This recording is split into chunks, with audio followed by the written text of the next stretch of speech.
que j'ai eue, c'est que ce colloque c'était un peu un non-événement, puisque en fin de compte, les hommes politiques et les femmes politiques qui devaient se déplacer ne sont même pas venus, donc c'est quand même ce qui montre un peu l'intérêt qu'ils portaient à ce truc. Donc Kosciusko-Morizet devait venir l'après-midi, semblerait, mais en tout cas c'était excusé pour le matin. Fillon, je sais pas. Et Besson a envoyé une vidéo où en fait, il explique qu'il ne peut pas venir parce qu'il a vraiment d'autres choses à faire ce jour-là. Et que donc il a fait faire une vidéo pour expliquer pourquoi c'était important quand même ce colloque. Donc c'est moi l'image que j'en ai eue, c'est que c'était vraiment un truc un peu pour rien, quoi. Mais je crois qu'ils ont l'habitude de faire ça. Et finalement, ça leur rapporte quand même 95 € par tête, bon, ce qui est quand même pas mal. Donc c'est peut-être une affaire rentable finalement pour eux. Donc voilà, donc en fait, concernant les gaz de schiste, en tant que tel, oui, alors en fait, une chose à dire aussi, c'est que justement Besson, dans sa vidéo, n'a même pas abordé la question des gaz de schiste. Il n'a parlé quasiment que du nucléaire, l'importance évidemment du nucléaire, et puis le fait que quand même, il y avait aussi des énergies renouvelables qui étaient importantes. En fait, il y a les 3 piliers du bouquet énergétique qu'il a présenté, le nucléaire et le nucléaire, mais quand même, deuxième pilier, les renouvelables, et troisième pilier, la sobriété, l'efficacité énergétique quand même en dernier, quoi. Voilà. Donc c'est un peu l'image qu'il a donnée de ce qu'était pour lui le bouquet énergétique. Et sur les gaz de schiste, rien. Donc le débat sur les gaz de schiste, enfin le débat, la présentation qui a été faite, a été très rapide, donc les intervenants ont assez peu parlé, et en gros, Gonod donc, a commencé en disant que évidemment il n'était pas question de mettre en cause la loi, parce que la loi c'est la loi, et la loi évidemment tout le monde la respecte.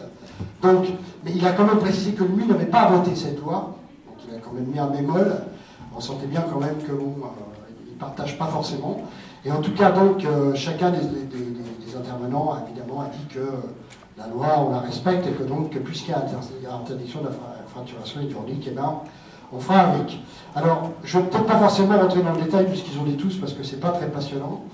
Le premier intervenant, c'était un certain monsieur Philippe Gégère, qui, comme son nom l'indique, est un très bon conteur, effectivement, et qui travaille, alors je vais quand même vous donner son titre parce que c'est quand même assez marrant, il est sous-directeur de la sécurité d'approvisionnement et nouveaux produits énergétiques au sein de la Direction Générale de l'Énergie et du Climat.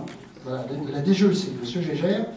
Donc, M. Gégère, en fait, a réaffirmé de manière très ferme le fait que la fracturation hydraulique est bien interdite, et il a même laissé entendre qu'après tout, l'exploitation des gaz de schiste, c'était pas évident dans notre pays, que bon, on ne sait pas s'il y en a ou pas, on ne sait pas la quantité qu'il peut y avoir. Donc finalement, voilà. À part ça, il a quand même rappelé que les permis, donc sur les 65 permis, je rappelle, il n'y en a que 3 donc, qui ont été supprimés, 65, 61, il y en a 61, enfin on n'est pas après, et que tous les autres continuent, quand même, évidemment, restent accordés. Et que d'autre part, il a une demande, quand même, il a sur son bureau des demandes pour 100 permis nouveaux. Donc, conventionnel, non conventionnel, je crois que quelqu'un l'a dit, c'est bon, vraiment un faux débat. Et de toute façon, les demandes de permis continuent à affluer, et évidemment, il a dit qu'ils seront chacun examinés, et qu'on verra en fonction du type de technique qu'ils proposent, si on les approuve ou pas. Voilà, ça c'est un peu tout ce qu'il a dit. Il a dit aussi que, à la différence des États-Unis, où aux États-Unis on a commencé à employer cette technique, et puis finalement on s'est aperçu que ça posait des problèmes pour l'environnement, pour la santé, etc., mais que c'était déjà engagé. Donc voilà, c'était peut-être pas ça qu'il fallait faire. Donc nous on va faire à l'inverse. Alors, on va déjà poser des problèmes santé, environnement, et puis après on verra si on exploite ou pas. Bon, tout ça est très vague, bien évidemment. Ensuite, on a le droit au représentant de Total, donc, qui a dit que voilà, il regrettait qu'il y ait eu cette interdiction, mais que ça fait rien parce qu'ils ont du boulot ailleurs. Hein. Donc, ils sont partis travailler aux États-Unis, en Pologne, en Argentine, au Danemark, et peut-être ailleurs, pour, comme le disait à un moment donné, évidemment gagner des points de croissance, hein, voilà, quand même. Et puis aussi pour, justement, puisque en France, on ne peut même pas faire de recherche, ben là-bas, on va en faire. Donc on va faire des recherches en Pologne, et puis on va voir si ça s'applique en France, par exemple. Hein. Voilà. Donc il a dit ça, il a dit qu'effectivement, par exemple en Pologne, il a insisté lourdement sur la Pologne, hein, que c'est important. Il travaille avec ExxonMobil en Pologne. Voilà, donc c'est une collaboration intéressante.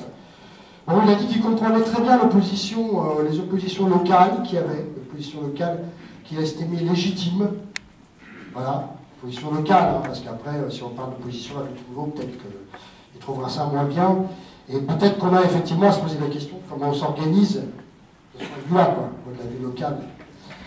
Ensuite, on a eu le cas de Vermillon, alors, qui effectivement a rappelé que Vermillon a racheté quasiment l'ensemble des concessions de Total en France. Donc Vermillon devient un petit Total, quoi.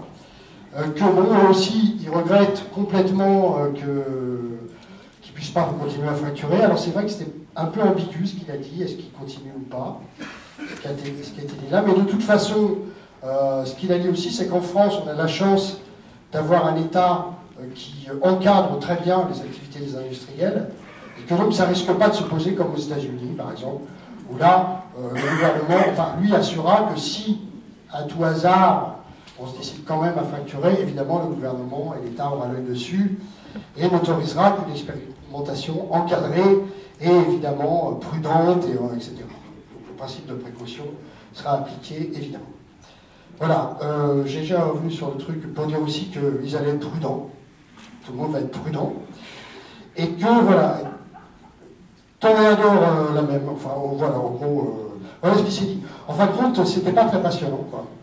Ce qui peut en sortir, enfin, ce que je crois avoir compris, les personnes qui étaient pourront peut-être préciser, c'est que la seule voie, en fait, qui soit une ouverture pour eux, enfin, pour nos adversaires, c'est vraiment sur cette notion d'expérimentation. C'est-à-dire qu'ils essayent de mettre ça en place, et la question, effectivement, qui est posée, c'est la question du suivi de la loi. Donc, il est question de la création d'un comité de suivi, dont on ne sait rien, ou quasiment rien.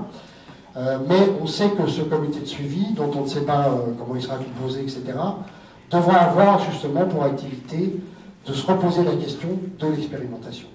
Donc comment faire passer les choses par ce biais-là. Ça, c'est pas nouveau, je crois que ça a été dit aussi. Je ne sais pas s'il y a des compléments à faire sur ce qui a été dit ce matin.